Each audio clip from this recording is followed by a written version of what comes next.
Hose, hose, hose. Welcome to the annual Hollywood Outsider Holiday Special. I am your host, Aaron Peterson. This year's a little different because it's 2020. It's been a crazy, insane year, but we still wanted to do our annual holiday special, and we really wanted to do something when we got to look back at all the years we've been doing this, because we're coming up on our 10th year anniversary next year, and we thought, this is the year. If any year needed smiles, laughter, and a look back at the past, it's 2020. So that's what we're going to do. As you listen to this episode, you're going to be taken through time. You're going to hear some jingle bells that takes you to different little bits and pieces of previous holiday specials that we put together, so you have one all-encompassing, amazing holiday special. And you're going to hear previous hosts, Brian Williams, who also plays our lovely Santa Claus. You can call him Saint Dick. And we have Justin McCumber, one of our original hosts who passed away, but you get to hear his delightful jolliness once again. Scott Clark, who started this holiday special idea with me because we wanted to do something, and back in 2014, we started this baby, and it has gone from there. Also, you're going to hear your normal host, John Davenport, and Amanda Sink. They're all going to pop up throughout this. I think you guys are really going to like it. We're going to start from the past and kind of move our way forward. We're going to start with Justin McCumber and Brian Williams and Scott Clark and myself, and then kind of move through the years. And I hope you guys enjoy this. We're talking about a lot of things. Favorite movie and TV specials, what movies count as Christmas movies. We're going to also eventually move into Christmas cliches and a lot of other things. Of course, one of Scott's annual Christmas poems is going to be the original poem, then the first one he ever did. We're going to play on the show, as well as, like I said earlier, lots of Santa. And if you've never heard our version of Santa, he is an absolute delight. Okay, that's going to do it. I'm going to go ahead and just let this thing fly. Please, guys, have a wonderful holiday season. Merry whatever it is that you celebrate. Let's get this year behind us and try to remember that we love and trust and support each other. And we can't wait for a wonderful 2021. And the people you don't like, be sure to send them a lump of coal. They've got it coming. Let's get into this. This is our 2020 Hollywood Outsider Holiday Special. Let's go.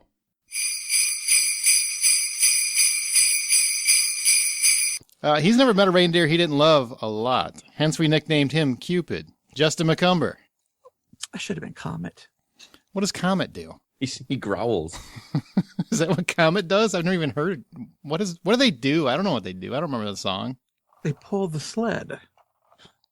So they have no identity, is what you're telling me? Not really. I mean, other than Rudolph, and even his identity is a red glowing nose. So. Yeah, in the poem, he just named them all by name. We didn't go into like an introduction, some backstory about Don. Yeah. We just know they were a bunch of a-holes until they needed something. Yep, good point. I want origin stories. That's what I want of each one of them. Well, yeah, if you were in the movies, you would get it. Exactly. I want motivation for how did Cupid become Cupid?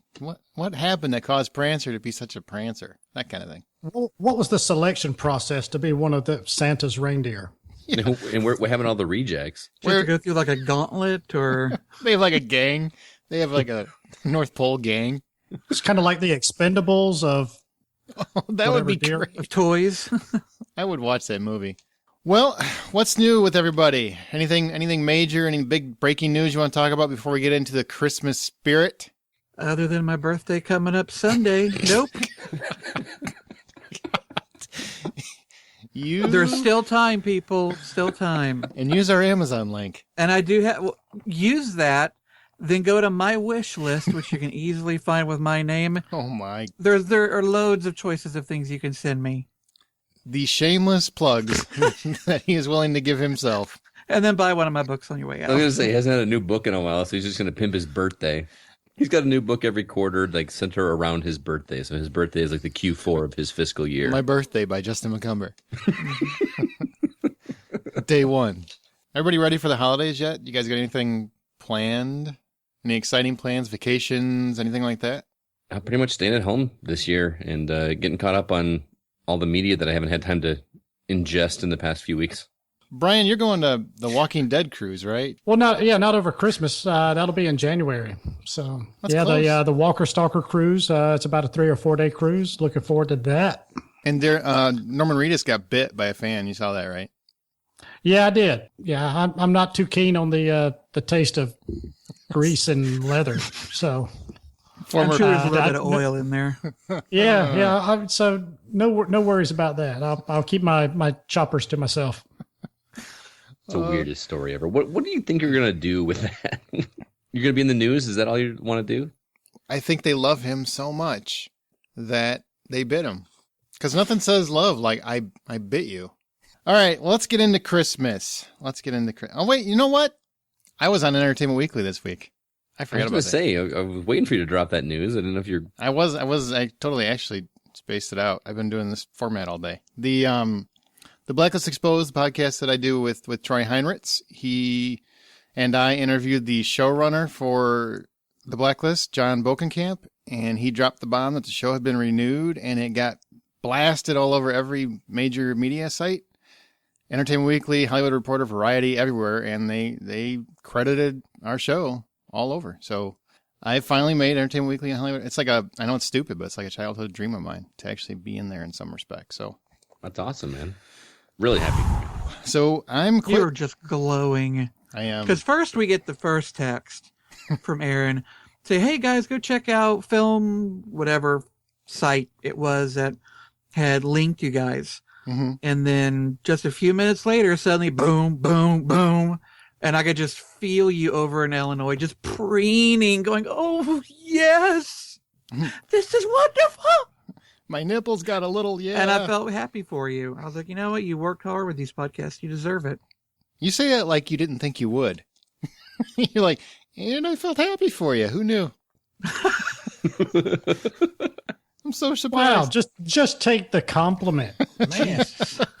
God, I appreciate that. I'm still a little. You know how hard it is for him. Just take it.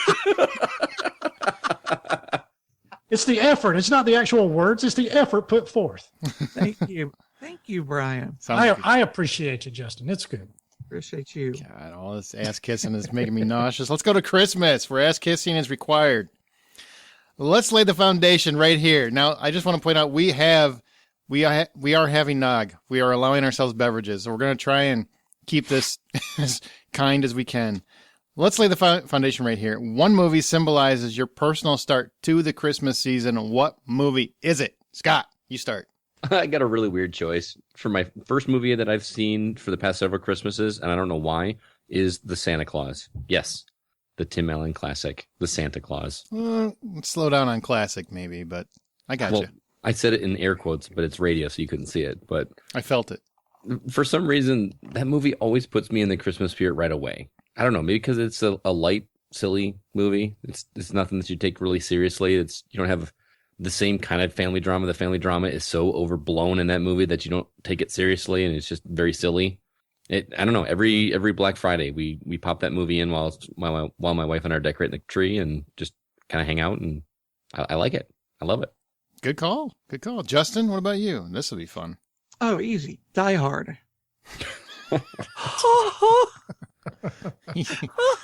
That's here, kids. For new kids, that's sarcasm. That's what that is. Strangely enough, Star Wars does. And the reason being... Strangely enough to who? Well, it is my favorite film of all time. And so when the Christmas season comes around, it's generally overcast and cool outside, and the lights go up on the houses, and we decorate the living room, and it's just such a fun time for me. And when I was a kid, one of the things I loved to do was to watch the trilogy over the Christmas month, because it's like if I'm this happy from all the lights and decorations, what's the one thing that could make it better? And that's Star Wars. Star Wars makes everything better. No, prequels don't.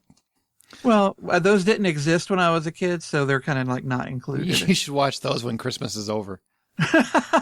Just to come down. Yeah, just to come off bring the it high. back to reality. Yeah. It's not all so good. So yes, stereotypically for me, it is Star Wars. All right, Brian, what's yours? Platoon? A what? It's actually planes, trains, and automobiles. Now, while I know it's it's technically it is a Thanksgiving movie. But traditionally, like, Scott kind of referred to with the whole Black Friday thing, for me, it transitions the season into the Christmas/holiday season. And everything about it, even though he's traveling, to get to his family for Thanksgiving and everything, the movie just feels Christmassy. Maybe it's the cold, the snow, all that stuff. But for me, that's the movie that I sit down and watch and go, okay, I've got that holiday feeling. What else what else is what else am I going to watch for the season? So that's the one that kind of, launches kind of. Oh my God, Brian. You sounded like Max Headroom. Please tell me there's outtakes. That's just regular takes. All right. Mine is Die Hard, of course, because Justin mocked it, some bitch. So why Die Hard? Because that's one of the movies I've watched as a kid, and I watched it over and over, and it just kind of sunk in as one of my initial Christmas. It gets me going for Christmas. It's like everything's Christmas. There's carols. It's everything I like. It's a Bruce Willis shooting people up. It's got Hans Gruber. What more do you really need in a Christmas movie? It's everything I want. Speaking of, we've talked about it before, so long-timers know this one, but we do have a lot of newer listeners. What constitutes a Christmas movie to you? Justin, you can start this discussion. I'd love to hear when you... Man, I don't have the energy for this argument again. We've done this before. A lot of people never heard it, so make it quick. Make it quick. For me, a Christmas movie needs to have Christmas as an integral element to the story. If Christmas was somehow removed, it would completely fall apart.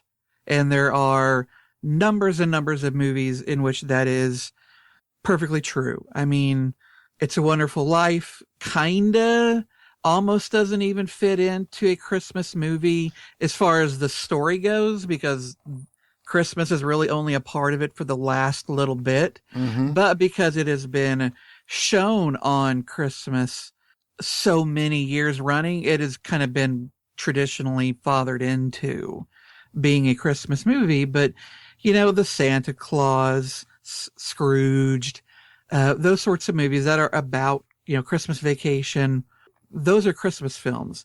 But if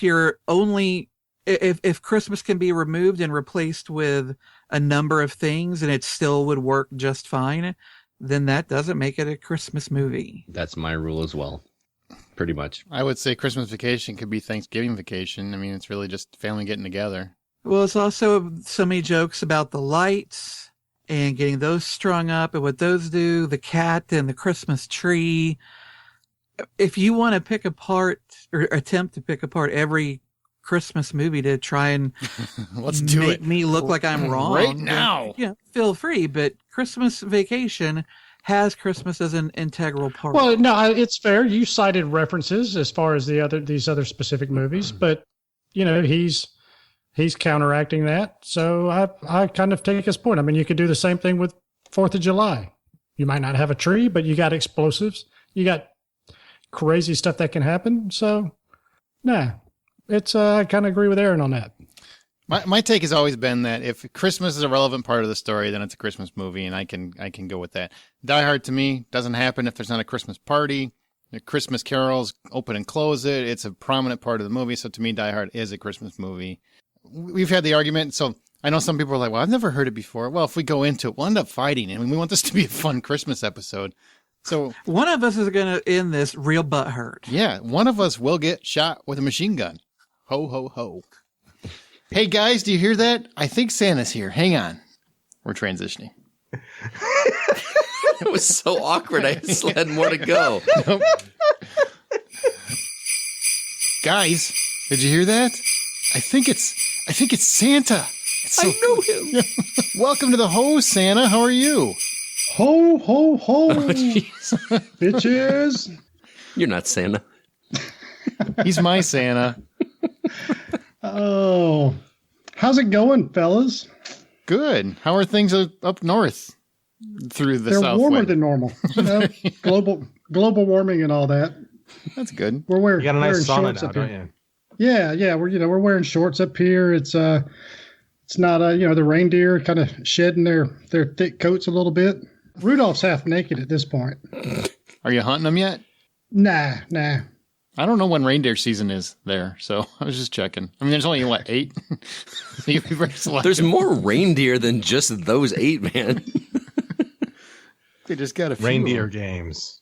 Oh, great movie. That's a great Christmas movie right there. Yeah, it is. Speaking of hoes, I know she's a big listener, so how come Mrs. Claus never gives you a hand? Oh, she gives Daddy a hand. Jeez. See what I'm saying? He's kind of Back when we had the explicit tag. We still have reading between the elves there. Yeah, I read between the elves.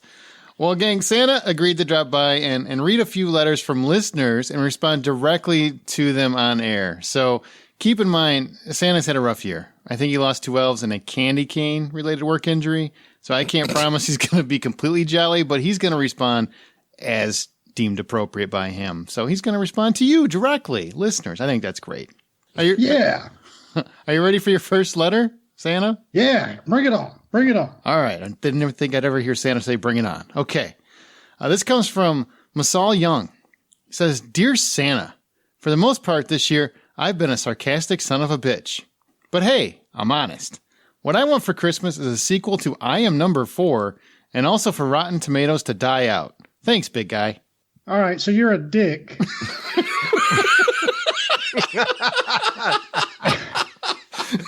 And you want a sequel to kind of a bad movie, so I can't help with that. And unfortunately, Rotten Tomatoes, there's nothing I can do about that. So, yeah, maybe Easter. Maybe talk to the Easter Bunny. He might bring you a little bit more than just some turds in a basket. Santa's got nothing. What's next? Thanks, Santa. Now I think we go to John's letter. All right. So Christina Flores says, Dear Santa, I've worked so very hard this year and I've been a pretty good girl. For Christmas, I'd love the entire Harry Potter collection on DVD or Blu-ray, as well as the entire Big Bang Theory series streaming on Amazon Prime or Netflix. Additionally, I'd love a stress-free time to sit and watch them. Thanks, Santa. Sincerely, crazy working mother of an army. Well, Christina, first of all, yes, you've been a very good girl, raising all 27 of those kids. Underappreciated job.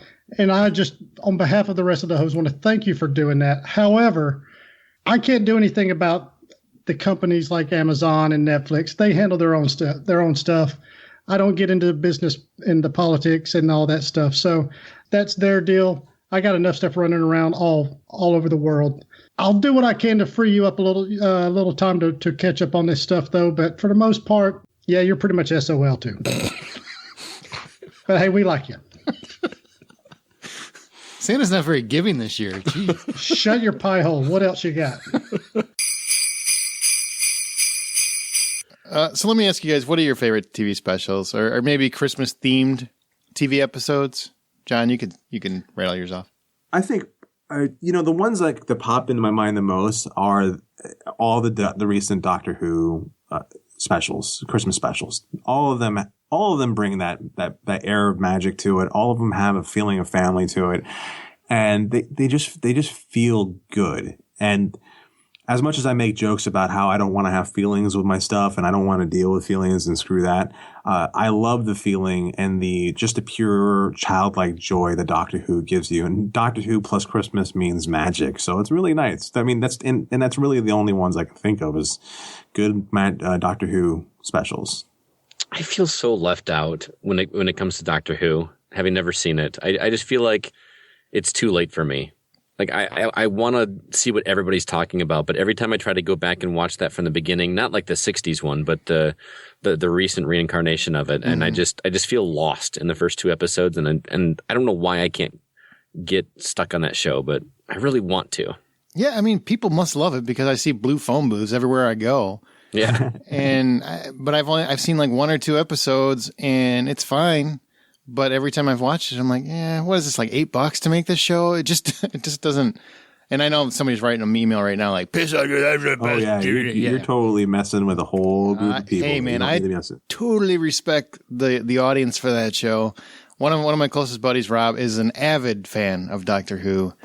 and which is cool. I just don't get it. I mean, I've tried to get it. It isn't clicking with me. I'm with Scott. I get where that's coming from. But I'm glad you I don't get why, because it seems right up my alley. It really is right up your alley, Scott, because Doctor Who is about being good. I mean, I understand why Aaron can't get to it, but you. That's fair. Yeah, that's fair. Shit. Oh boy. No, I'm not offended. That's accurate. So I'm cool. I understand. Okay. So yeah, it's right up your alley because Scott, I mean, whenever I see you, I see this person who is at least doing the best you can to be genuinely happy and trying to spread some good happiness towards people around you. So that's kind of how I experience you. And so Doctor Who is right up your alley. So I would say people will tell you to forget about the first season, which is the Eccleston season of Doctor Who, and just start with David Tennant. I like the Eccleston season because he is a little darker than the rest of them. But I also see where people get along with Tennant because Tennant really just charms you into the role, and he really just breaks your heart, makes you laugh, makes you cry, everything. So he was really phenomenal. So if you just ignore any references to anything before Tennant, you'll be okay. Mm-hmm. So, yeah. Did you have any others besides Doctor Who? No, really, Doctor Who is my only one. I could go through a cavalcade of ideas, but really I just want to focus on Doctor Who. It deserves attention. It needs to be brought up to the fold.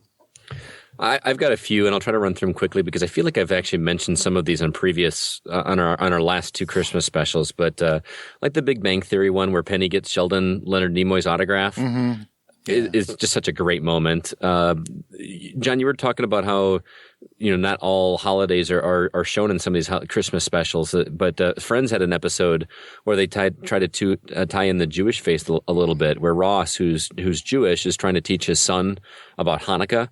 And is desperately trying to teach him all about it, and tries to get a Santa costume so that Santa can teach him about Hanukkah, and can't find one. So the best he can find on like Christmas Eve is an armadillo costume. So he dresses up like an armadillo and calls himself the Holiday Armadillo and uses this ridiculous voice and it's funny because his Chandler walks in with a tux he borrowed, or a Santa suit he borrowed from work, and then Joey just comes in randomly with a Superman costume, which makes no sense, and it's just so funny. Another one that was a TV special was one of the iterations of A Christmas Carol, Mickey's Christmas Carol. It's only like 20 minutes long, and I watched that thing over and over as a kid, and I loved it. It's just super short, tells the story very quickly, and it's actually how I was introduced to the story of Christmas Carol as a kid. So I have a special in my heart for that one. Isn't that one a little scary too?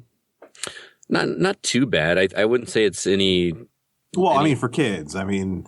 If I remember the 80s and the 80s cartoons of Disney, where they weren't afraid to walk that line of being a little shadowy, a little scary. Yeah, I'm probably a little calloused in that regard. Thinking back to it, it didn't bother me as a kid, but use a lot more lotion. Like the Ghost of Christmas Future or Yet to Come, rather, was one of the villains in the. Is it Bluto? Is that his name with the cigar? Mm-hmm. That was back when you can have smoking in cartoons. Remember that? Mm-hmm. And it was more like it felt more comedic to me than actually genuinely scary. I felt more scared by the stupid puppet in the Muppet one, really. But there's one other one I wanted to mention, and I think this one's powerful because when you think about holiday Christmas specials, you think of ones that you kind of grew up with and you have good memories of nostalgia. And I recently watched a show that I had never watched as a kid, and that was The Wonder Years. And I didn't watch it until I was an adult. And there's a Christmas episode in that where the main character is struggling to find a perfect gift for his girlfriend Winnie for Christmas. It's the majority of the episode is he's just stressing out over it. Can't figure out to find the best gift. He's just going through the mall. And when he winds up exchanging gifts with Winnie, at the very end, she presents him with a box, and all that's inside it is a 4-leaf clover, which brings back memories of when they were much, much younger, and there was a moment shared between them. And for me, that was very cool because it had this theme of how materialism isn't what Christmas is all about. It's all about doing things that are thoughtful and giving special gifts to people instead of it being about stuff. Mm-hmm. That one kind of stuck out for me. And I love that it was able to impact me even as an adult and not just something that I remember from watching when I was a kid. Does that make sense? Yeah, absolutely. Mm-hmm. What about you, Aaron? Well, I'm going to pull out easy guns here. Psych has Christmas themed episodes, and awesome. They That's are right. so much fun. And you get a murder mystery, and you get jokes, and you get Sean sleeping with Gus's sister, and all kinds of other stuff that happens. Chocolate Snowman. Yes, Chocolate Snowman.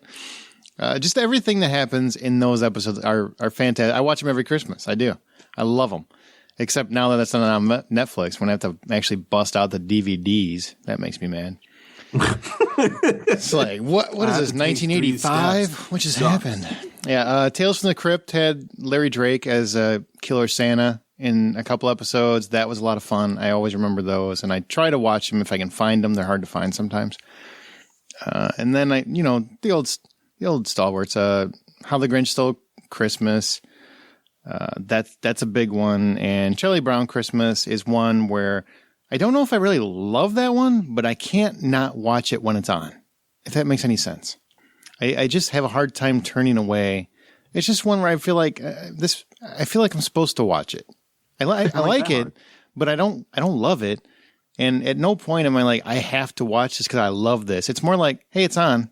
I got to watch Charlie Brown Christmas. It's almost like it's a Pavlovian response. Yep. Okay. I just love feeling sorry for Charlie Brown because he's just he wants everything to be a certain way and it just doesn't work out and everybody doesn't really like him. They're just all like, oh, good old Charlie Brown. And he doesn't do a great job of keeping happy, but he never lets himself get knocked down completely. And that wench keeps taking that football away. Somebody should kick her ass. That's what I'm saying. We should gang up on Lucy and just beat her silly ass. The other one, Frosty the Snowman. When it comes to like the old specials, for some reason, I just love Frosty the Snowman.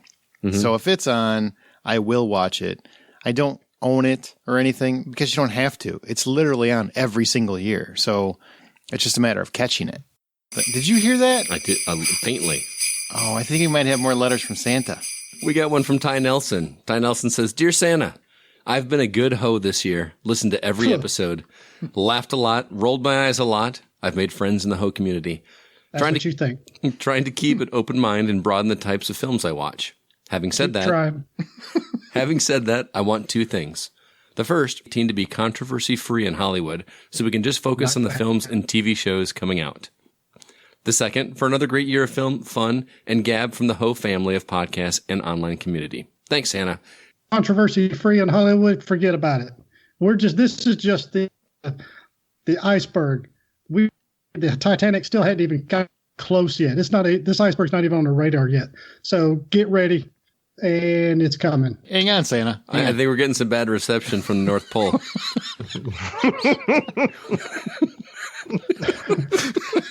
We got to reconnect you, Santa. The North Pole is a little shady there. Well, it must be the Aurora Borealis and stuff up here causing. Wait, Scott, where are we at? Was your letter? What's he got talking about? Lots of good conversations with those from the Ho community. I can't wish I can grant. Yes. Could part of that wish be good internet? I think we just got staticky internet. Maybe a storm on my front. We got a storm here, so it could be on our end too. All right. Okay. There's a whatever. I'll go along with it because we want to keep Brian in a good mood. I'll play your silly reindeer game, Santa. Oh, I love it when we lose John. Yeah, when we lose John, though, it ain't because of internet connection.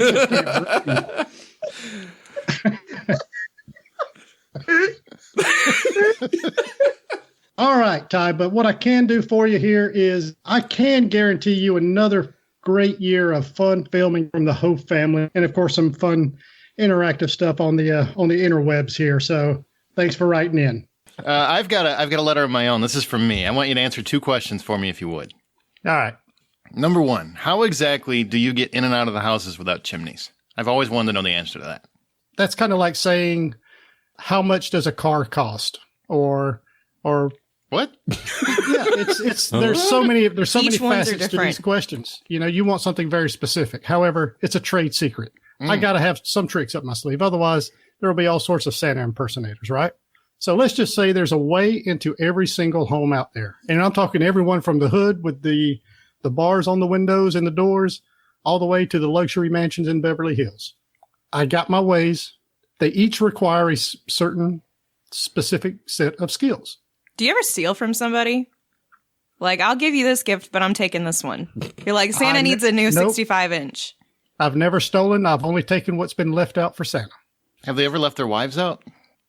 I have been propositioned a couple of times. Yeah. Nice. But you know, I'm pretty faithful to Mrs. Claus. So Pretty faithful. pretty faithful. Mostly. not like faithful. I'm It depends on pretty if faithful. she's only wearing stockings. What do you expect Santa to do? My second part to my question, really it's two questions. Can you explain what the Christmas spirit is? Okay. Well, that's actually my favorite part of this whole season. It's people are more selfless, right? So there's a stronger focus on serving others, helping those that are in need or maybe not as advantaged as they are. And also just lifting other people's spirits in general. And I mean, that's kind of what Santa's all about here. So honestly, there are probably some traits that should be present the other 11 months of the year. But, you know, I'll take what I can get right now. Oh, like what brings it out? Do you know what brings the Christmas spirit out? Can we get it the other 11 months? Is there a way that we can exercise it from people?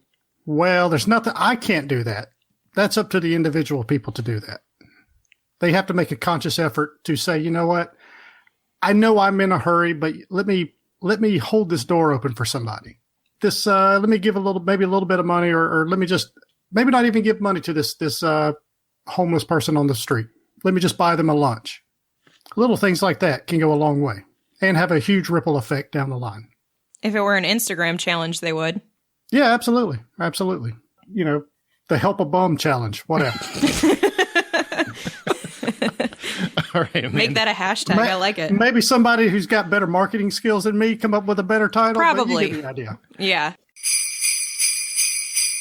And this is from Scott Calgaro. I'm sorry, not Craig Schermerhorn. Something like that. One of these guys. What was your favorite present that you ever received from Craig Schermerhorn?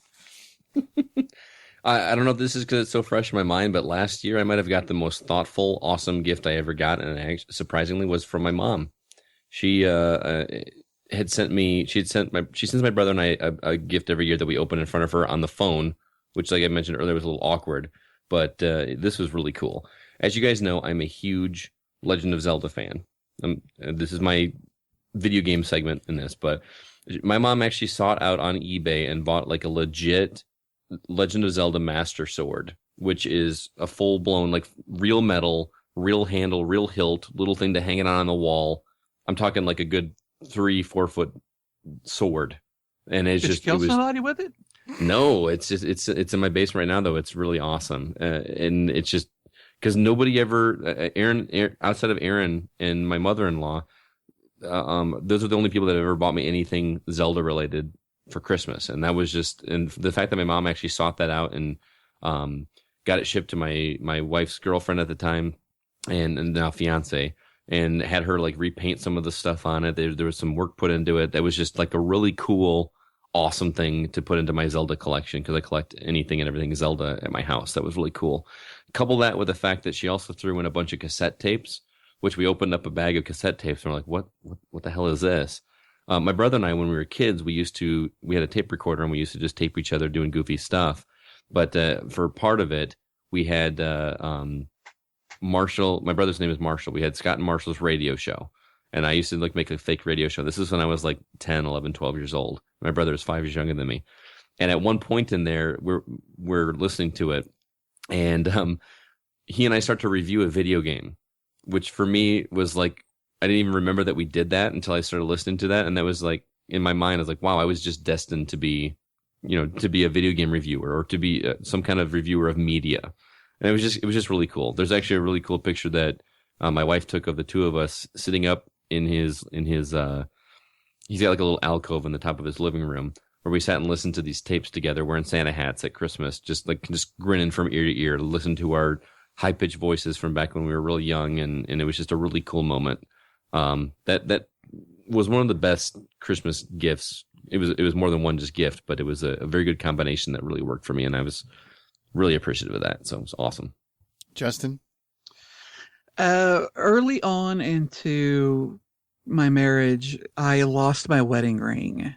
And to this day, I think it was one of the cats had knocked it off the floor, off of a counter, as cats are wont to do. And it just got lost somewhere, but I could never find it. And I felt terrible about it. But we couldn't afford at the time to replace it. But that Christmas, one of the big boxes opened up into a smaller box, into a smaller, until it got to the box with the ring in it. And it was an exact duplicate of the original, because we bought it from like Kay's or one of those jewelers. So she was able to get one that was the exact same wedding ring as what I'd had before. And it just kind of just broke my heart that she had gone out and done that on her own and replaced a ring that the losing of, didn't sit well for a time. All right. But it was nice of her to get me another one. That's really sweet. Very sweet. Brian? Yeah, the first actually is kind of the first thing I thought about, and I've just figured it was good enough. Okay. The Xbox, I got the X. Well, stay with me here. All right. The Xbox 360. That was it was, for one, it was a huge surprise. Yeah, I mean, I was just really floored that my the girl who would eventually be my wife gave that to me as as a Christmas present. Mm-hmm. And like I said, it was just such a shock because I don't think I got her anything nearly as expensive. But anyway, but also that was my first foray into online gaming, and which is where I met Aaron and Scott. And then of course that relationship eventually led to me meeting Justin. And then 4.5 years of doing this damn podcast. So, wow. Jeez, is that long? We've been doing it that long? I know we should quit. Go out on top. Oof. Go out on something. But yeah, so I mean it's amazing the ripple effect of a gift. And so that's got a little special place somewhere deep down in that little void that there should be a heart sits. So well, not to get back emotional again, but Lethal Weapon is, I'll explain. Okay. The grandfather that I was telling you about, the one that passed away at Christmas time, he was a preacher, Baptist preacher, devout Baptist preacher. Mm-hmm. This is a man that took me to see Platoon on accident because I wanted to see Platoon. Didn't know what it was. I mean, he knew it was an Army movie, but he grew up with John Wayne Army movies and Clint Eastwood Army movies, not with Oliver Stone F-bomb Army movies. Right. So we walk in, we were there exactly 15 minutes, and we walk out, and he demands his money back because of all the F-bombs. He's like, my grandson is not listening to this. He's that kind of guy. Would never, ever take me to see an R-rated movie. In fact, he was adamant against it. So, I mean, that one day we ended up seeing Mannequin instead. I'll never forget. God. Instead of Platoon, I got to see Mannequin. As a kid, that'd be a bummer, but I actually kind of like Mannequin. Yeah, Mannequin's a good movie, but it was depressing. So Christmas comes, and he passed away, which is already horrible enough. Mm-hmm. Once again, never bought me a rated R movie. I get a present, and this is a present that he bought before he died. Mm-hmm. And it was Lethal Weapon, and it's a rated R movie, and it's full of F-bombs, and he knows it. And my grandma, I'm in tears and everything. It's very emotional for me. And I know it sounds stupid, and some people are listening and like, well, it's just a movie. Well, if you knew my grandpa, that was a huge deal because he just does not believe in it, and he doesn't buy things if he doesn't believe in them. That's just who he was. Mm-hmm. And I asked my grandma, I'm like, Grandma, why would he buy that for me? I mean, he hates rated R. He hates the fact that I watch them, And she's like, well, he decided that it was finally time to admit you were a man. Huh.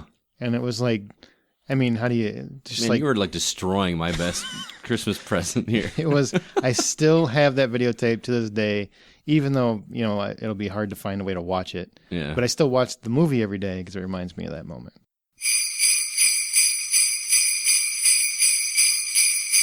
I am going to break in here just for 1 minute to cover two things. Number one, I want to say hi to our new Patreon supporter, Virginia Calgaro. Thank you for your support, Virginia, and I hope you appreciate and enjoy all the additional bonus content that you now have access to, including our recent Bad Movie Night, A Bad Mom's Christmas, which was interesting, for sure.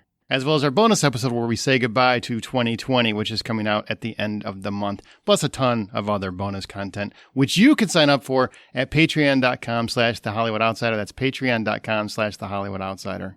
And one thing we know that everybody's doing right now is starting to spend a whole lot of time at home. Quality time. Even more time than we were spending before. Because it's the holidays and it's winter in a lot of places, and there's not a whole lot of places you can go. But you know what you can do?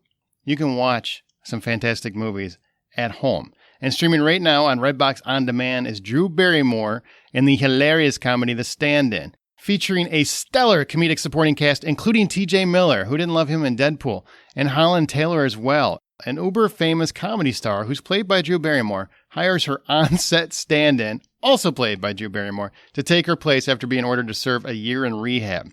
The unassuming woman flips the script and steals the actress's identity, career, and boyfriend. That's the trifecta in this outrageous comedy about trading places. You can stream The Stand-In instantly on your smart TV or favorite device with the Redbox app today. It's rated R from Paramount Pictures. And you also can win a rental of The Stand-In through The Hollywood Outsider. How you can do that is you send an email to contests@thehollywoodoutsider.com. That's contests@thehollywoodoutsider.com. Just use the subject line, I want to be a stand-in, and leave your name in the email. And we'll enter you into a drawing where we have 5 copies that will be given away. We'll be reaching out to the winners shortly. So remember, guys, that is the movie The Stand-In, and it is available right now for Redbox On Demand. So be sure to check that out. I think you're going to enjoy it. Drew Barrymore is always a good time. Always. When has she not been delightful? Now let's hop on the sleigh and head back into our holiday special. Oh, I don't know if you heard that, but I'm pretty sure Santa is back. All right, Scott. Our last one comes from Angela Lee Wallach, and she says, Dear Santa, Merry Ho-Miss to you and the missus. Send my love to Donner, in my opinion, the most underrated reindeer. Since I'm a Hollywood Outsider listener, I know I've made the good list. If you could do me a few solids, that would be awesome. Number 1, make everyone watch Dirk Gently. Number 2, provide me my very own real-life BB-8 and a Niffler. Number 3, give me the ability to rewatch shows that I love, like it's the first time that I've seen them. Number 4, grant every hoe a Christmas wish. Number 5, put me in charge of deciding which Chris, Evans, Pratt, and Hemsworth, gives the best hugs. Lastly, if you could renew Agent Carter, that would be great. Sincerely, DJ Wallach. Well, all right there, DJ Wallach. You've given me quite the list here to address, all right? So, number 1, you're greedy as shit, all right? So, this is just one of those things to where I'm going to have to spend way too much time on your list. So, let's go ahead and start. Number 1, make everyone watch Dirk Gently. I agree, everybody should watch it. It's a fantastic show. I don't know what more credibility I can have by being Santa Claus. I mean, Santa Claus says watch it, get off your ass and watch it. Put it on your queue list, your watch list, whatever you want to call it. All right, moving on. Provide me with my very own real-life BB-8 and a Niffler. That's just not going to happen. Sorry. So give you the ability to rewatch shows that I love. It's like it's the first time that I've seen them. No problem. I'll give you Alzheimer's. Shit. I did not see that coming. Get ready for that, DJ. So let's go ahead. Grant every hoe a Christmas wish. They just got it. I showed up. Next, put me in charge of deciding which Chris, Evans, Pratt, or Hemsworth gives the best hugs. This is easy. It's Pratt, and it ain't even close. Evans is too big in the chest and big bulky stuff. He can't give you a good quality hug. Hemsworth, he's too tall and his arms are too long. He just wraps around you, and you miss that vibe that you get from getting a really good hug. Pratt has the energy. He's got that charisma. He's not too big. He's not too small. He's a perfect size, and he will hug you better than any of the other 2 Chris's. It's science. Lastly, Agent Carter, yeah, that's not going to happen. So, if I can help it. It was boring. I love how Santa's response is, yeah, it's not happening. That's not happening. He's a realist. I admire the Santa. He's keeping it real. We need this in America. And Santa has a special. He wanted to address a certain letter. So you ready, Santa? He was actually down here towards one of the last entries here. Mr. Jack Saint. Let's see. He says, "Dear Santa, you know that one year when you didn't get me that one thing? Well, I'm older now, and I bought that one thing. Thanks for the heartbreak of that one Christmas morning. Hashtag, I'm Santa now, bitch." Well, Mr. Saint, if that is your real name, let me tell you something. I gave you the gift of self-reliance and independence to take care of you and your family. So that is a lifelong gift that just, you can't even put a price tag on it. So I'm sorry you didn't open up that box and see the big pneumatic anal intruder thing that you asked for that year. So that's, I'm sorry to disappoint you in that way. However, I gave you something much more valuable. You should be a little bit more appreciative. There. Anyway. Okay. I ain't gonna spend too much time on Mr. Saint. All right, let's talk about movie and TV cliches, Christmas cliches. Normally we discuss cliches. We're talking about the ones that annoy us. But when it comes to Christmas movies, there's often like little moments we each love in our holiday movies that actually make them a little bit more endearing. So, what are the cliches you find in Christmas movie or TV specials that you either look forward to or make the experience even better? And we'll kind of round robin, just like top three. So I get to go first? Yeah, you go first. One of my favorites is, it's done so many times, and part of me gets tired of it, but I still love it. Adults don't believe in Santa Claus. The kids do. And something happens where the kids make the adult believe in Santa Claus again. You love that one? I love that. The Santa Claus, they do it. And, it's just, there's that sweet moment where they remember what it's like to be a kid and to believe in Santa. And in all of these movies, he is real. You know what I mean? And I love that. I know it's done so many times, but I absolutely adore it. That's a good pick. That's a good one. Mm-hmm. That's a good one. I love the cold-hearted, distant, and lonely person who hates the holidays, but somebody warms them up to the Christmas spirit. Yep. And by the end of the movie, they're like, all right, Christmas ain't so bad after all. Yeah, especially when you learn about that person, about why they hate Christmas so much. Like they had some traumatic event. Yeah. Yeah. Like Phoebe Cates and Gremlins, and then she's got the most horrible story in Christmas movies. Or A Christmas Carol. Like Scrooge. Even the Grinch. Yeah. Yeah, even the Grinch. Like I just love where you see their backstory because you hate the character so much. They're just this cold-hearted person, but you kind of empathize with them a little bit, and then they go through something, and then they're just. And then there's always somebody around who helps bring them to the Christmas spirit and like loving that, and that's what it's all about. Is that kind of love between people for Christmas. To tie into that one a little bit too, because this is kind of on the same boat, and I know because I mentioned Christmas Carol, but I also love it when they do these movies where people are talking about the person is seeing other people talk about him when he's not around. Yeah, you know what I mean? And they're like again, Christmas Carol. You know what I mean? Like when they're playing the game, Tight as a Drum and SS Minnow and all that kind of stuff. And then they come back and when he's all happy in love with Christmas again, he references that conversation to them, and they're like, "How the hell did he know that?" Like, I don't know. I like that. So one that I really love is, I don't know if it's still very prominent in the Me Too era, but oh boy, Kissing Under the Mistletoe. Oh, I love Kissing Under the Mistletoe when they have that in a movie where like there's mistletoe and then you look at them and like, we got to make out, and they do. Nowadays probably can't do it because now you make that joke and like, you just assaulted me and we're not cool with that. Well, it's two people who are agreeing to go under the mistletoe. Well, is it because I used to carry mistletoe around? I had a little hat that had like a thing that would like hang it in front of my head like this. And just really? No, I'm just. I could see you wearing a hat like that, though. I totally did used to carry it around with me and just hold it up and be like, anybody? And that's when Scott kissed you.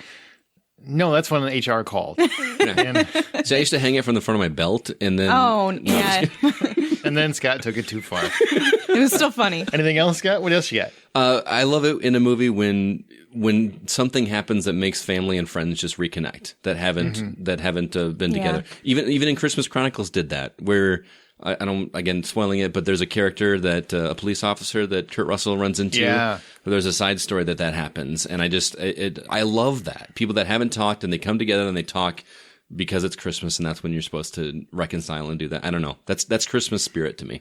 Yep, I agree. I like when something tragic happens that to Santa. You've got some dark ones, man. Wait. Something tragic happens to Santa that kind of halts his mission to get presents to Christmas, but it resolves itself in the end. It's basically just a plot point. Yeah. Where No, I something like it. happens to Santa. I love when we have talking animals. Do you really? It's like the only kind of movie I'm okay with it in. Where you just have random animals or creatures or snowmen or whatever that just start talking. Okay, because I'm like trying to rack my brain to think of one. Well, I mean, like reindeer or elves in Christmas Chronicles, the most recent one, or Snowman, Frosty the Snowman. You know, just whenever I hear, I normally don't like that because I'm just like, that's so Disney-fied. But for whatever reason, in Christmas Lion King movies, says hi. Yeah, Christmas movies, I really love it. I just really love it. I think it's just, I don't know. I why, wouldn't have it's expected sweet. that, honestly. Me either. So I love it in a movie when there is a kids' Christmas program that goes horribly wrong for some reason.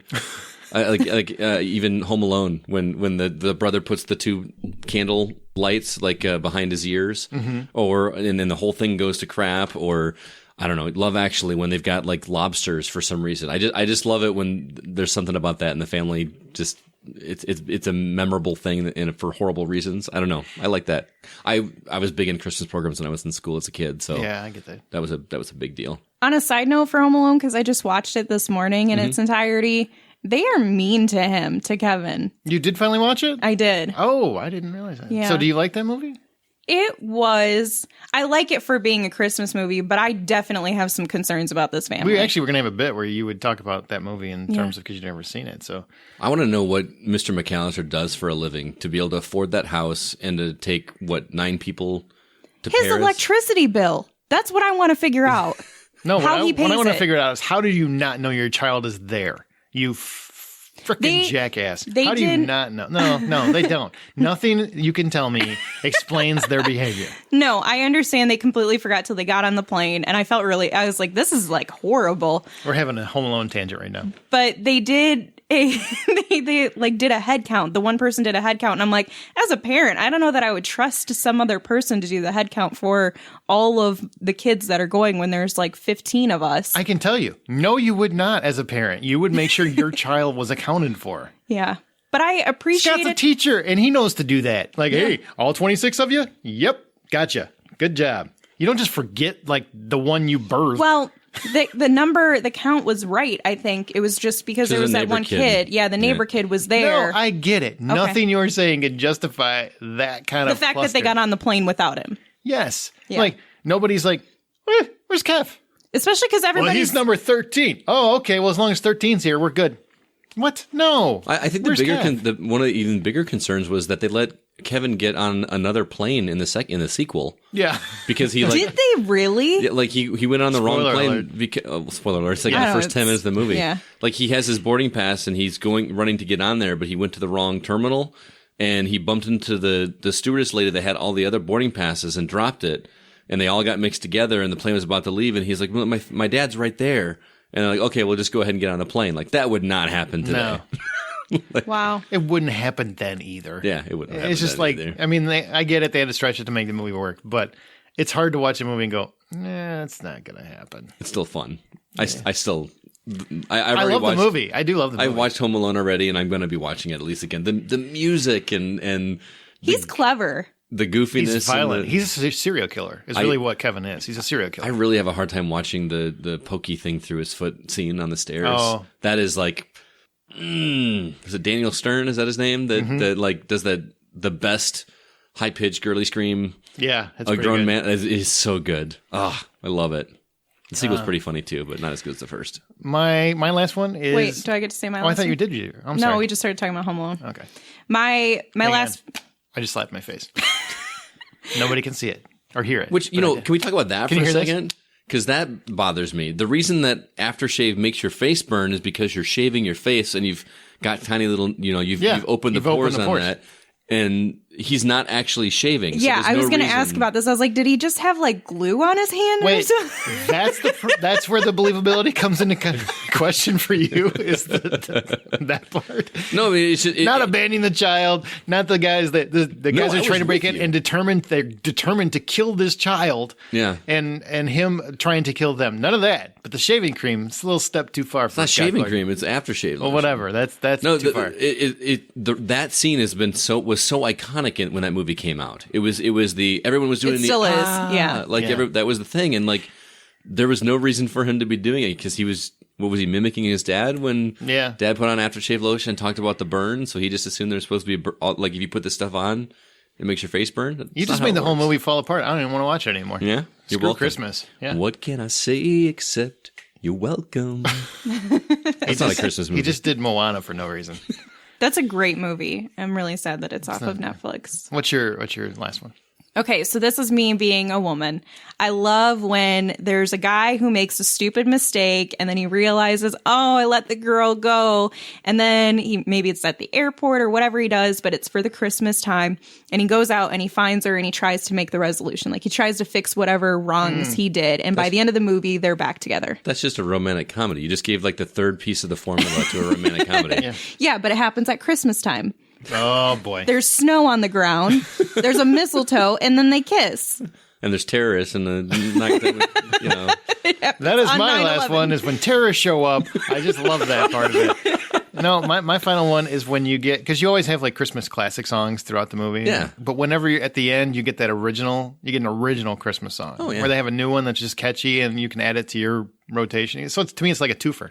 I get a movie and a song. I love that. Nice.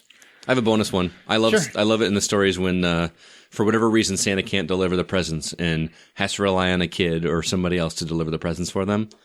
I think that's fun.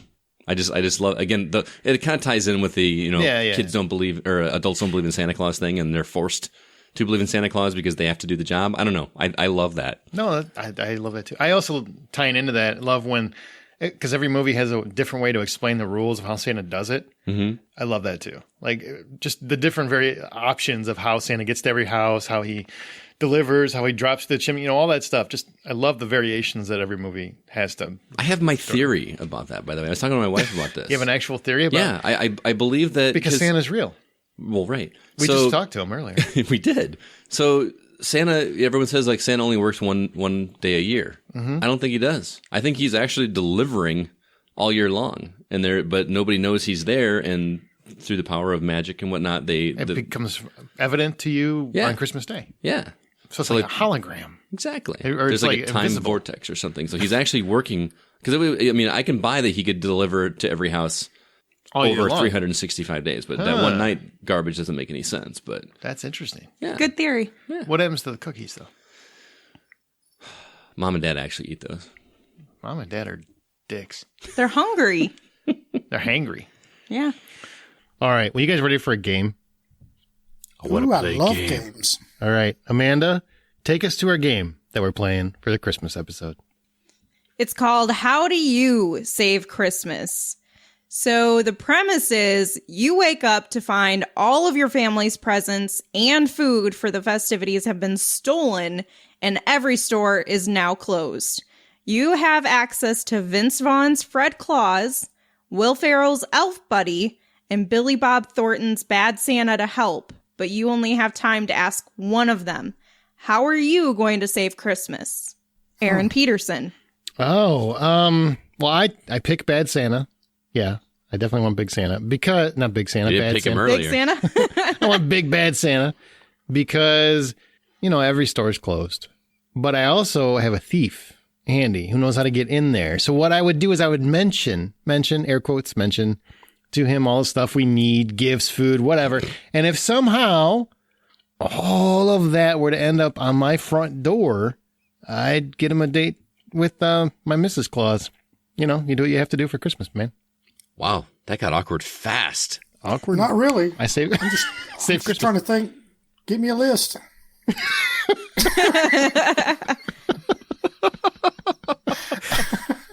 Don't be surprised if I crawl down your chimney later.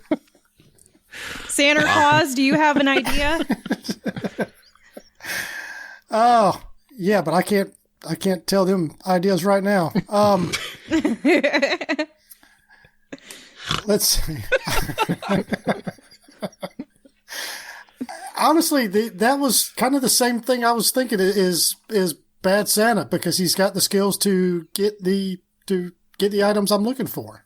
And you're going to need somebody who can access these department stores. So, yeah, he seems to be the elf. Yeah, all these elf buddies and stuff. Yeah, they're just too spastic.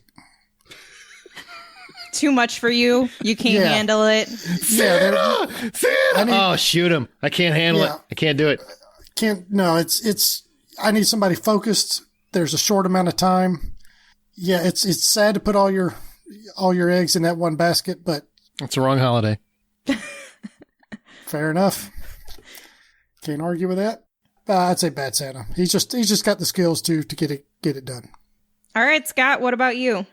Well, apparently I put way too much thought into this because I got some plans. I bet you're going to... Wait. I'm making a prediction. Okay. You're going to use Elf. Well, I mean, obviously, that's the easy answer. The dude can make Christmas out of anything in no time flat.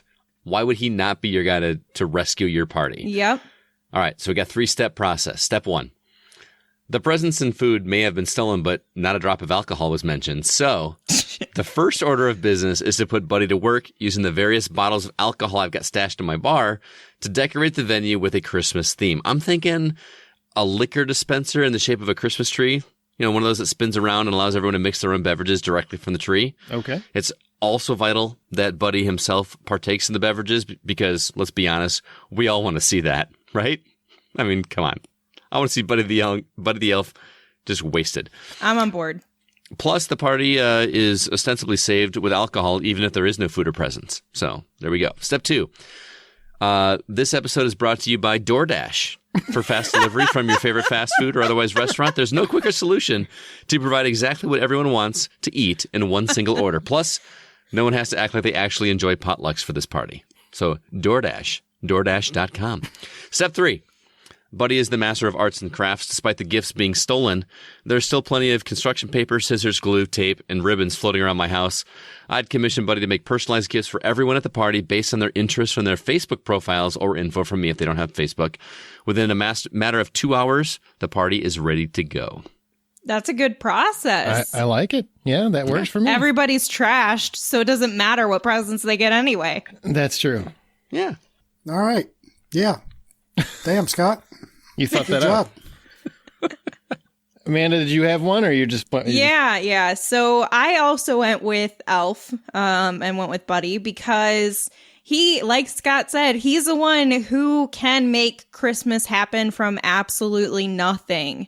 He's also the man who can break in or hide into a department store if needed.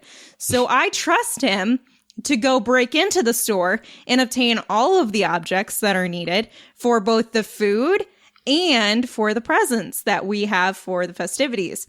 All I have to do is repay him in syrup, ice cream, and various sweet treats, which I guarantee you I have handy.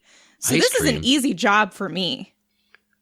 What'd you say? This is where Brian and I probably differ from you. To me, Buddy ruins Christmas because I just want to throw him off a bridge.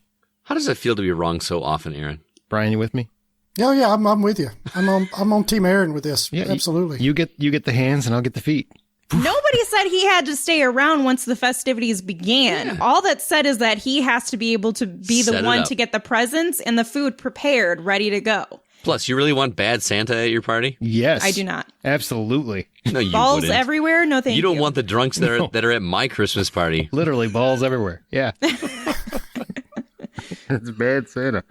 I feel bad for Fred Claus. He didn't get any love whatsoever. He's got a direct line to Santa who has magic and can literally make this happen in a snap of his fingers. See, I considered that one, but I wanted somebody who had the Christmas spirit and the Christmas cheer. And even though you guys feel like Buddy the Elf is a little bit too much, which is fair, he's pretty good with everybody who's not his father.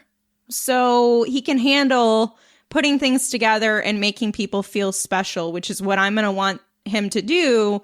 and getting these presents prepared and getting all the food. And also, I don't want to be responsible for breaking into a store. Yeah, number one, I'm going to make everybody feel special.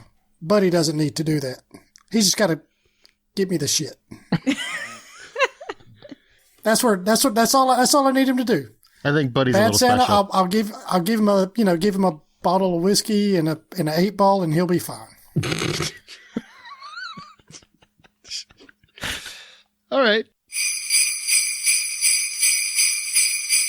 All right, it's time for our Santa Battle Royale. The listeners pick their top 6 Santas in movies or television. We're presenting them and then voting for the greatest Santa Claus in entertainment history. Like any Battle Royale. What the was that?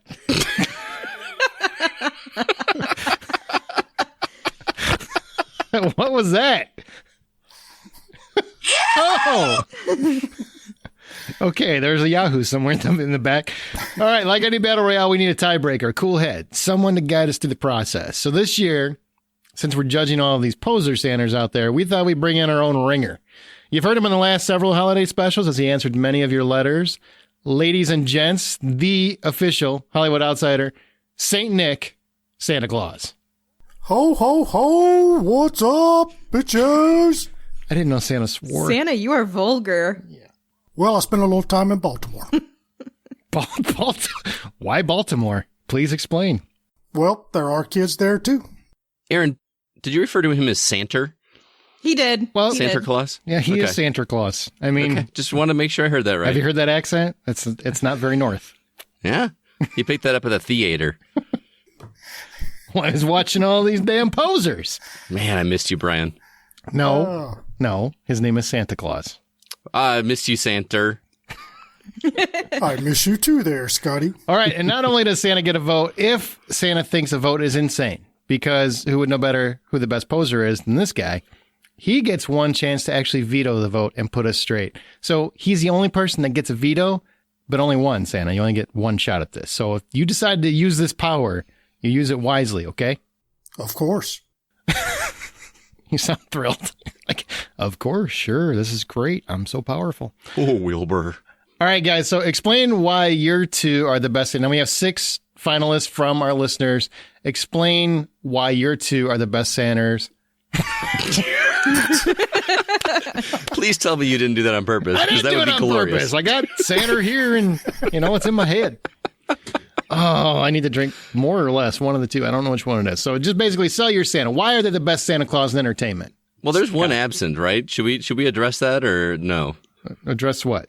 One of the top Santas that we're not that we didn't put in our list. Why, just because you wanted it on there, that makes it a top Santa? No, I didn't want. I'm not familiar with that Santa. Oh, you mean that Nick Frost guy? Yeah. Yeah, he was like bottom of the list. He almost made it. Didn't quite make the cut. Sorry, buddy. I don't know what to say. Doctor Who? Who? Well, ask Santa. Santa, do you think this Nick Frost guy counts? Who's Nick Frost? Apparently a distant cousin. Is that the Guardians cartoon? As far as I know. Isn't Nick Frost the guy from the Edgar Wright movies? Oh, that guy. No? Am I thinking of the wrong guy? Nope, you got the right guy. Okay. I had the wrong. I was thinking of the cartoon guy with the apps, the tattoos on his arm. Drax? This got awkward real fast, by the way.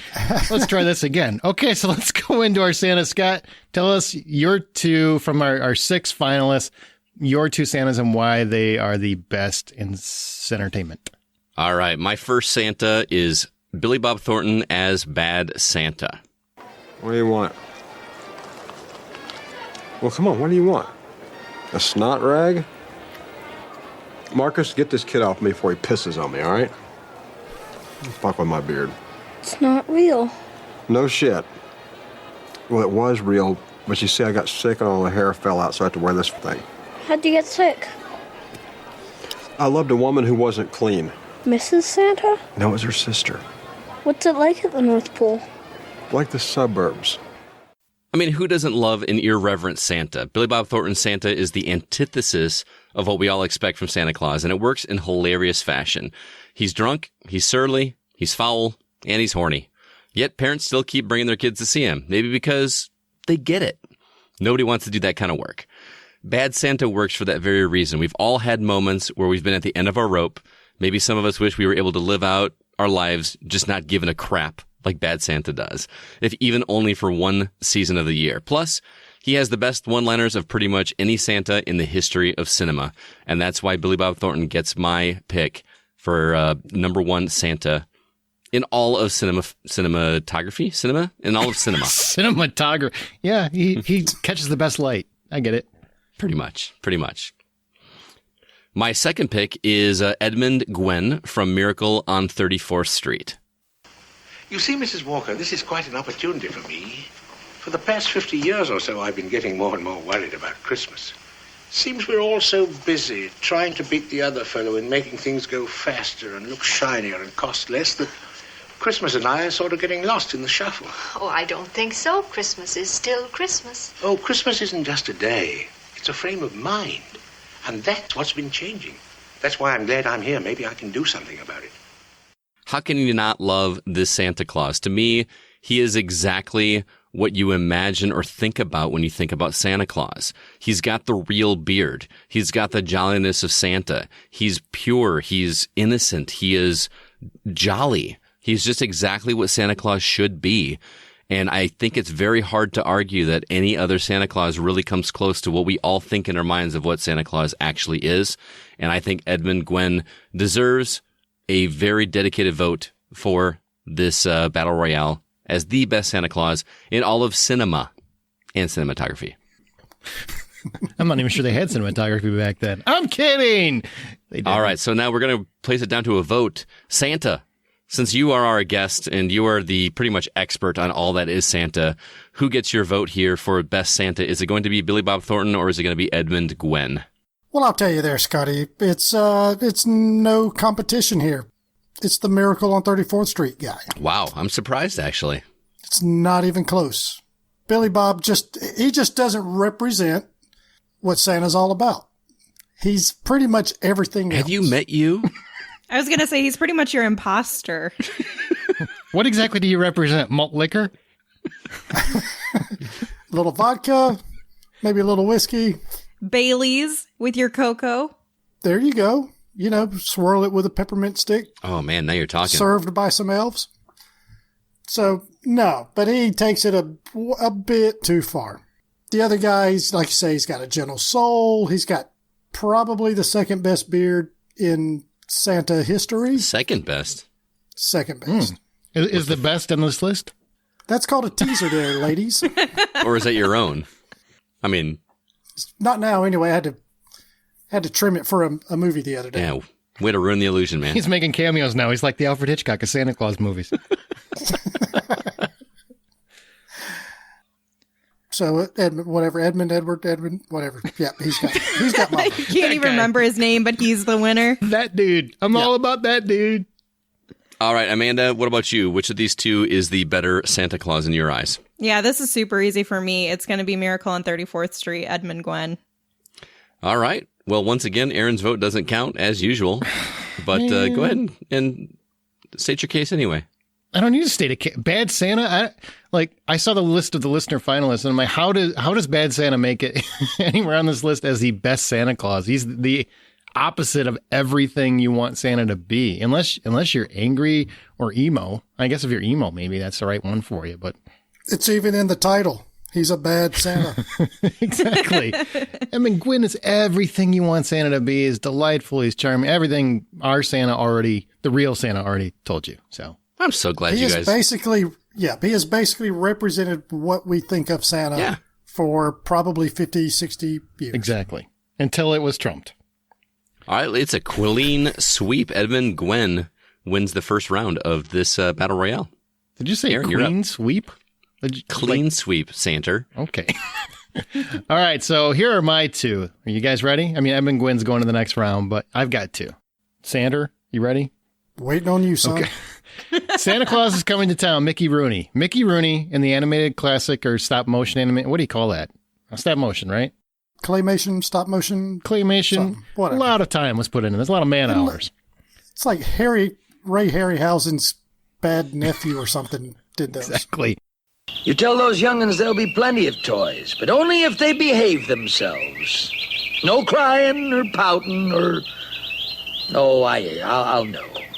I got ways of knowing. My, personal friend, the warlock, taught me this. Yes, sir? I can see them when they're sleeping, and I know when they're awake. My goodness. You know if they're bad or good? Uh-huh. So you tell them to be good. For goodness sake. Oh, thank you, Chris. For what? For being so kind. For just being you. It's that animated classic where Santa Claus is coming to town. It's our childhoods. I mean, next to Edmund Gwynn, I can't remember another one that I really watched when I was a kid, but this one. Bright, bubbly, beacon of light and hope, a lot of songs, just catching the air and lighting everything up on charm and charisma, which is the same thing as charm. So why did I say it twice? I have no idea.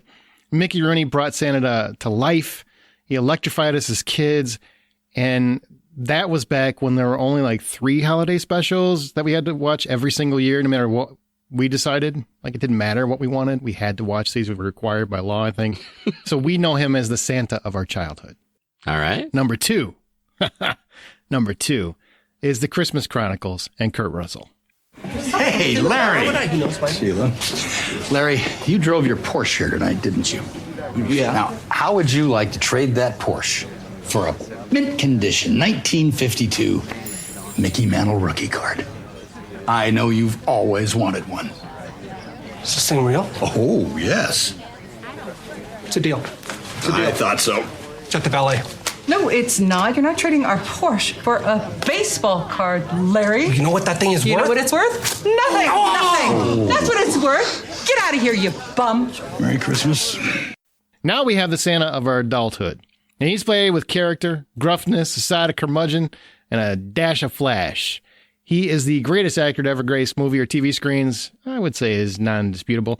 And in Netflix's The Christmas Chronicles, Kurt Russell does more than deliver a magical performance. He convinces me one more time that maybe, just maybe, there is a Santa Claus out there after all.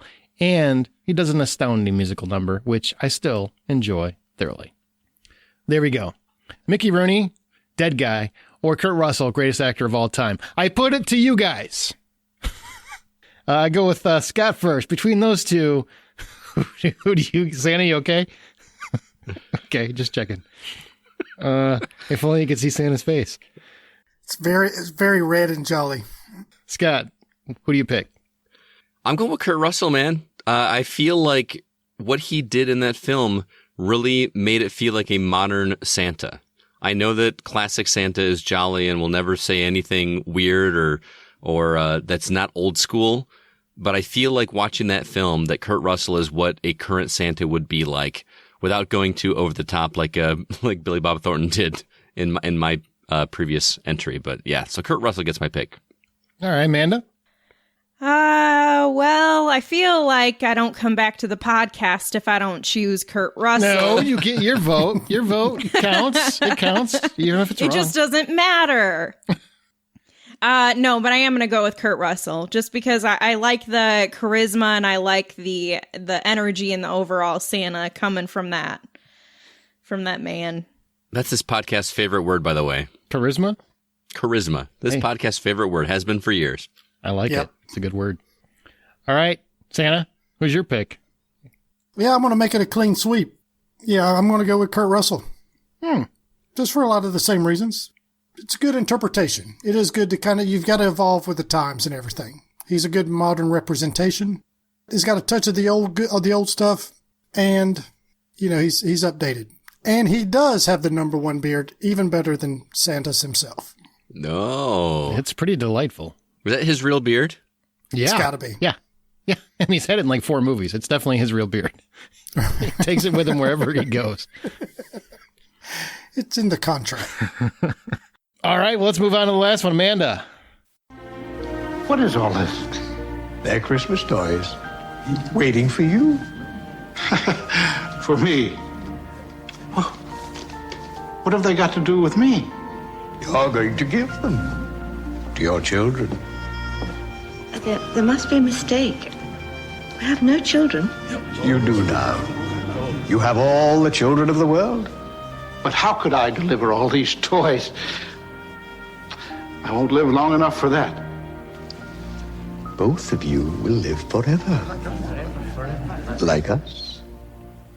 All right, so for my first one, and these actually have very similar titles, so I don't know if I should spell it or what, but Santa Claus, the movie, Santa Claus without an E, with David Huddleston, is the standard Santa Claus that we all expect and that we all love and have loved since the 80s and beyond that. This is the Santa who protects his elves. The whole story of this is that he's going out there to rescue his faithful elf after some disaster happens in New York. He also needs to go out and save all of Christmas for all of the children in the world. And that saintly desire and effort is what the Christmas spirit is all about. And that's actually the tagline of the movie, that Santa Claus is the spirit of Christmas. So how do you argue with that? Like this. Bad tagline. You're a bad tagline. Wow. Wow. I'm just going to pretend like that was funny. You got him there, Amanda. I did. Woo. I won that argument. Hashtag burn. I got to put some lotion on this. I'm so fried. You're fatter this year. Well, thank you very much. You've grown too. You're a very good girl this year. But I want you to go back to sleep, okay?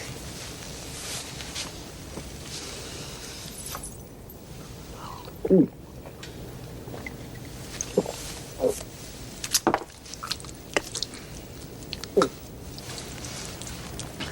I think the milk's a little sour. It's soy milk. Huh? You said you're lactose intolerant. I did say that, didn't I? Thanks for remembering. Go to sleep. Well, my second pick is The Santa Claus with Tim Allen, the Tool Man, because he is not... It starts off where he is not the Santa Claus that we would ever want. But by the end, his own desire to be Santa and to do the right thing as a father is really what pivots the story and makes him such an adorable and idolized Santa. He's the one who does it because of his internal desire that evolves throughout the story. He learns about the value in helping children and helping bring the Christmas spirit alive and the belief in Santa altogether. And he does it at the expense of everything in his entire life, including risking the relationship with his child.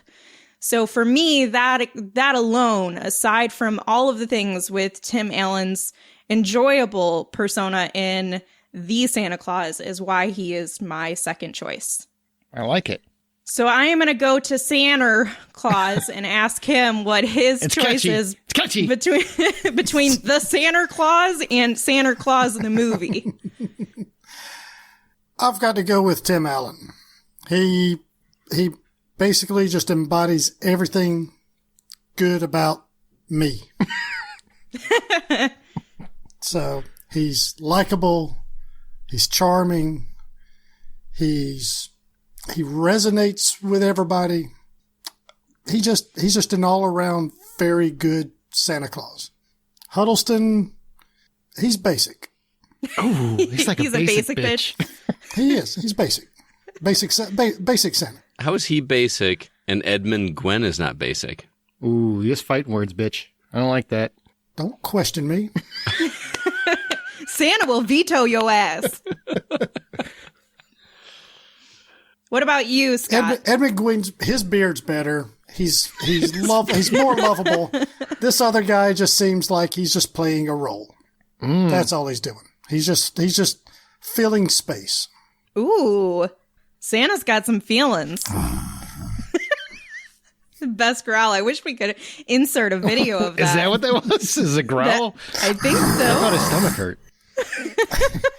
That's his constipated noise. I gotta poop. Been on the sled for 3 hours. Oh, so tired. All right, Scotty Lindsay. This is the easiest decision for me out of this entire thing so far. Santa Claus the movie, sure, whatever. I may go basic with Brian, but the fact that they were able to take Tim the Toolman Taylor and make him a believable Santa Claus by the end of that movie is a shockingly great feat. by the end of the movie, when he's in full costume and the full beard and everything, I believed he was Santa Claus. And the fact that they pulled that off is astounding. I really like him as Santa Claus, especially in the sequels when he's actually Santa from the beginning. He just seems like a Santa Claus that, may electrocute himself a little bit while he's working on the sleigh or something. But yeah, Tim Allen gets my vote. All right. Well, again, Aaron, irrelevant, but let's hear your thoughts. I'm starting to get a complex. Yeah.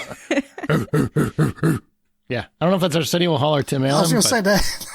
That sounds more dog pound than it does North Pole. One of those. Whatever the grunt is, that's what I'm going with. Him. There you go. You guys are both terrible at This this. is a lot of noises for anybody to have to endure. He moves on. That's all we need to know. Now we break it down. You guys ready? Now we're going to settle this for once and for all. We've got 3 finalists now. We have it down to 3. Remember, Santa is the deciding vote, so whatever. We're all voting. Here we go. So we've got Miracle on 34th Street versus The Christmas Chronicles.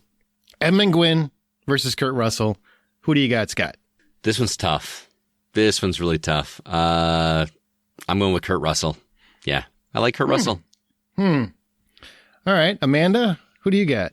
Opposite, Miracle on 34th Street, one of my favorite holiday movies ever.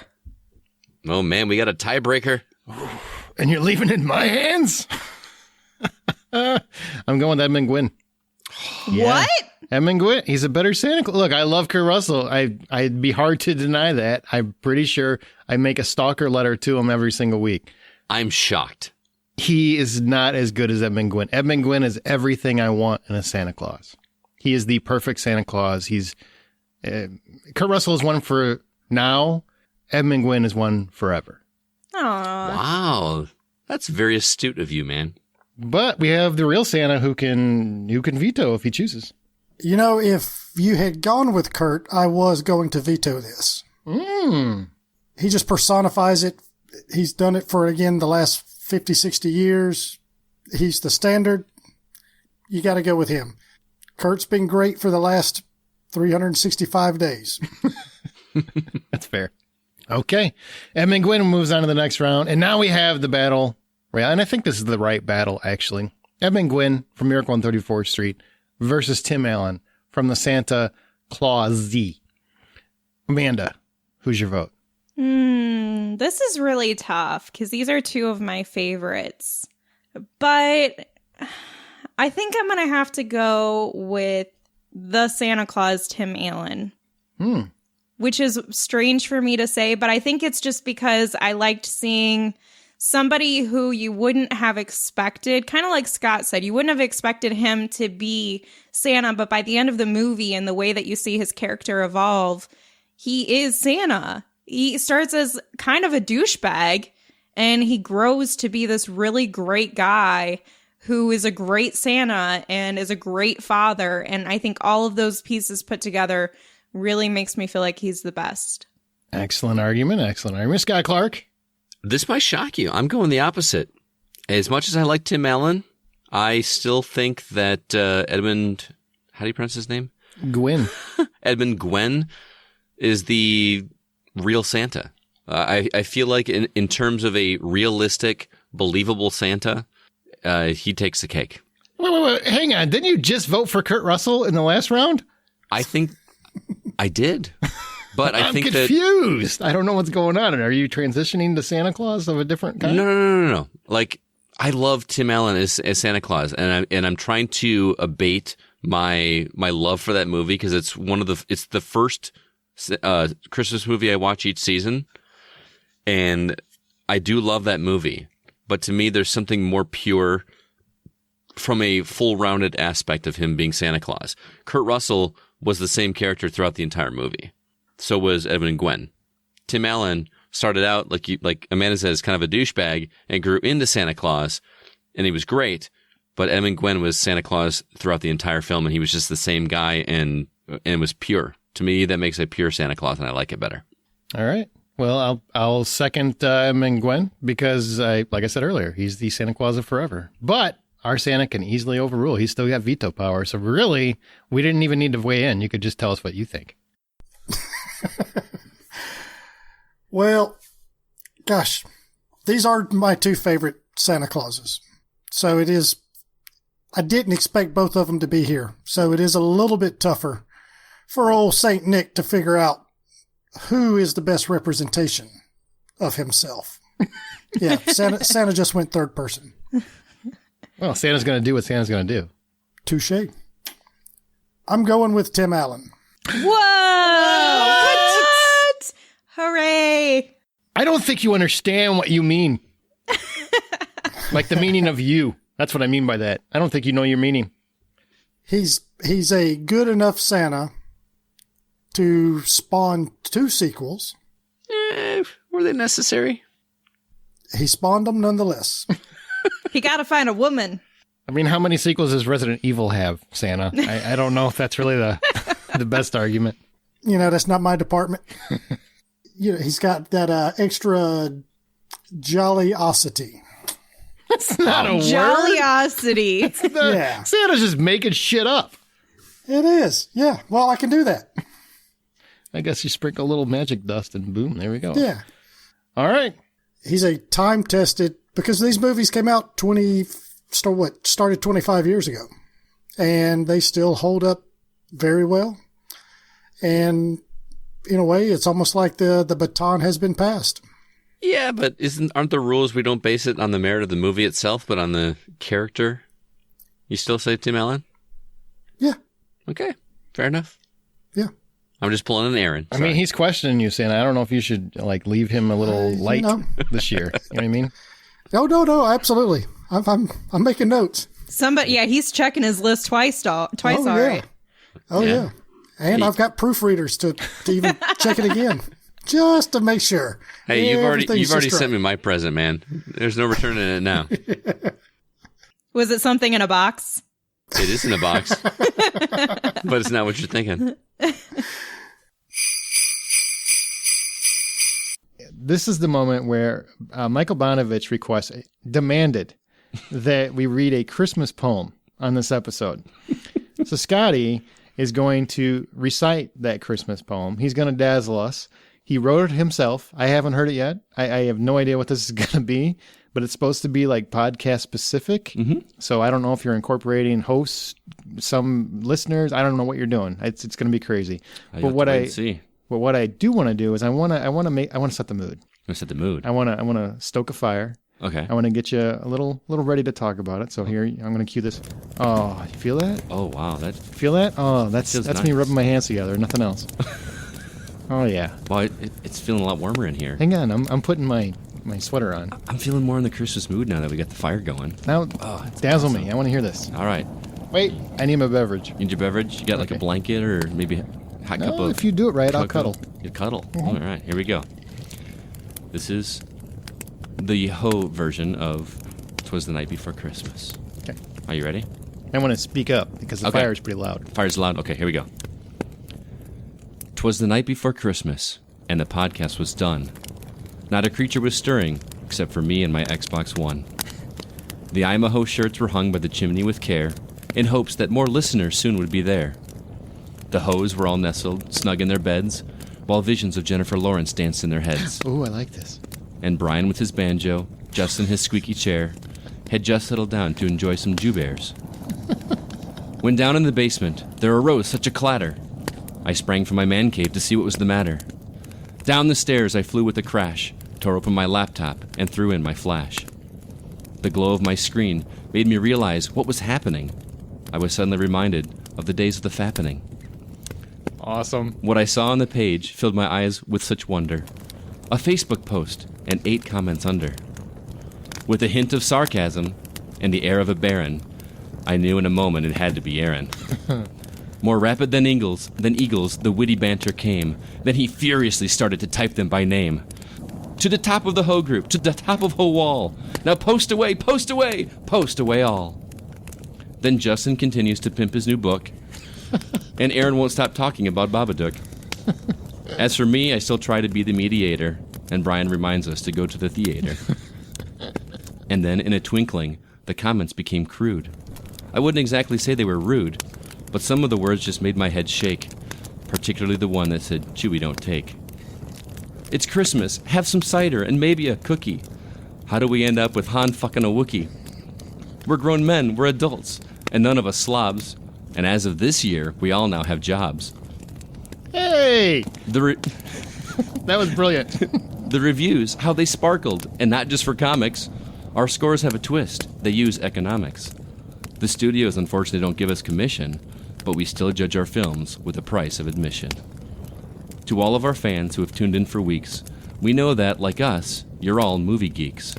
Our only request that we hope you adopt when seeing a movie by corn that is popped. That was good. I kind of want to leave this fire going for the whole episode. Yeah, we should. It's getting it was getting a little chilly in here, so.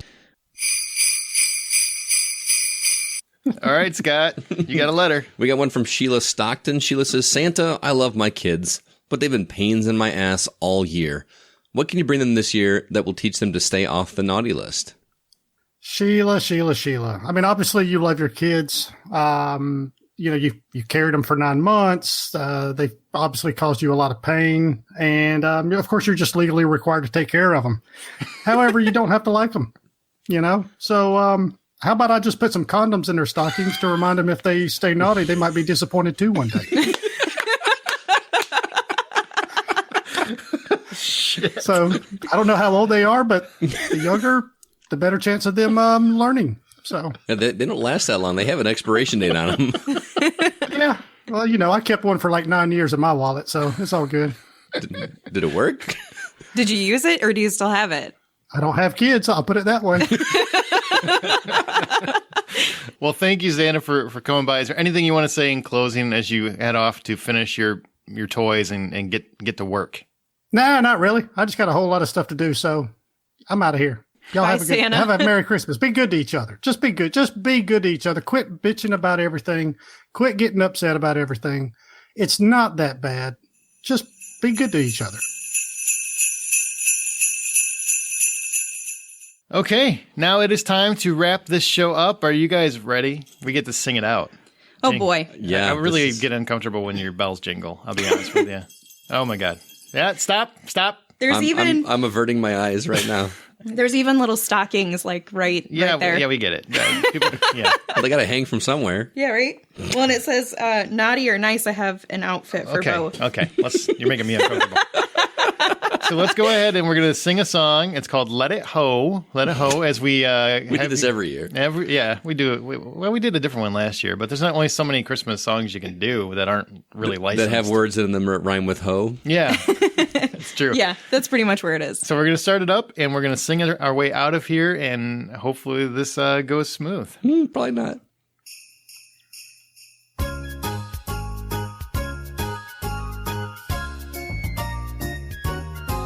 The shows on Apple are frightful, and our fire is so delightful. And since we've no place to go, let it ho, let it ho, let it ho. This podcast doesn't show signs of stopping, and I always bring some corn for popping. The lights are turned way down low, so come get it ho, get it ho, get it ho. When we finally say goodnight, how I'll hate going out in the storm. But if you just pay us right, at Patreon, all the host pockets will be warm.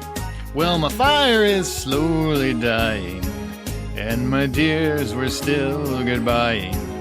So as long as you love us so, well, let it ho, let it ho, let it ho. That's going to do it for this episode of The Hollywood Outsider. Remember to subscribe on your podcast app of choice or even on Spotify. TheHollywoodOutsider.com is the website. Buy popcorn on Twitter, and feedback at The Hollywood Outsider is the email. And remember, when you head to the theater this holiday season, buy popcorn. Thanks for listening, everyone. Happy holidays, Kwanzaa, Hanukkah, and especially Merry Christmas.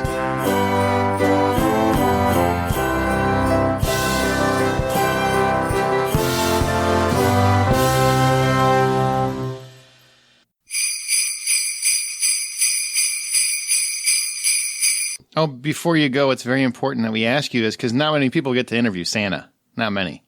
Not many. I don't do many interviews. Kind of reclusive. Can you tell us what is the meaning of Christmas? Yeah, it's December 25th. It's the year that we celebrate Christmas stuff. No, So, the year. What is the meaning of it? What does it mean?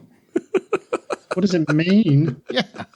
What do you mean? I feel All like right, I'm Santa's drunk now. He's getting a little bit of that Santa's- Kentucky mash. He doesn't want to give anything up.